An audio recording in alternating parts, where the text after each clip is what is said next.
এইটো দাদা মোৰ কথা নহয়, এইটো আপুনি ময়ূৰী খাটক প্ৰশ্ন কৰিব।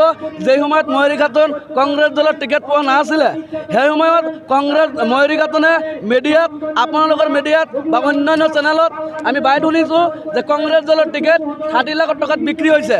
যদি কংগ্ৰেছ দলৰ টিকেট 60 লাখ টকাত বিক্ৰী হৈছে, ময়ূৰী খাটন নিজেই বাইট দিছে। আৰু সেইজন ময়ূৰী খাটনে কংগ্ৰেছ দলৰ টিকেট নাপায় ৰাইজৰ দলত যোগদান কৰি ৰাইজৰ দলৰ টিকেট লৈছে।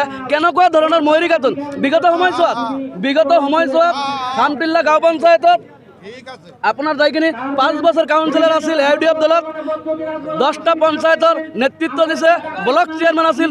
এই 5 পঞ্চায়তৰ কি উন্নয়নমূলক কাম কৰিছে সেইটো তাক প্ৰশ্ন কৰিব, আমাক প্ৰশ্ন কৰি এইটো লাভ নাই।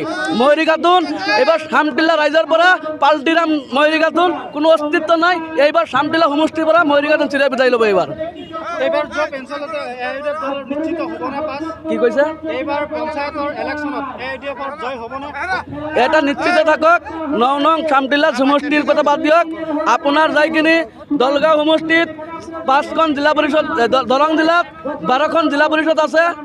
5খন জিলা পৰিষদ AUDF দলত দিছে, তাৰে ভিতৰত 4খন জিলা পৰিষদ খামটিল্লা, বিহুতীয়া, বেচিমাৰী, চামপুৰ 4খন ZPC AUDF দলৰ ওপৰৱালাৰ আশীৰ্বাদত ৰাইজৰ দুৱাৰ মৰমত ইনশাল্লাহ জিকিব। এইটো আমাৰ নিশ্চিত থাকক। আৰু গোটেই কাউন্সিলাৰ UDFৰ দৰং জিলাত যিমানখিনি কাউন্সিল আছে ইনশাল্লাহ জিকিব, ৰাইজৰ মৰমৰ আশীৰ্বাদত জিকিব ইনশাল্লাহ, টেনশ্যন নাই।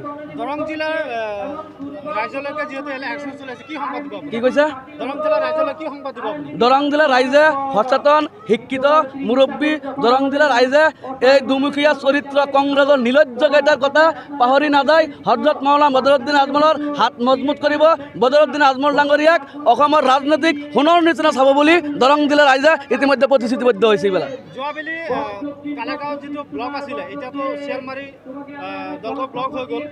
গতিকে শিয়ালমাৰী দলগাঁও ব্লকৰ অন্তৰ্ভুক্ত যি বিধায়ক পালোঁ মুজিবুৰ ৰহমানৰ আপোনাৰ মন্তব্য কি? এটা কথা, শিয়ালমাৰী দলগাঁও ব্লক, বেচিমাৰী ব্লক, এই দুটা ব্লক AUDF দলৰ পৰা নিশ্চিত থাকক। দুটা ব্লকে AUDF দলে গঠন কৰিব, তাত কোনো সন্দেহ নাই।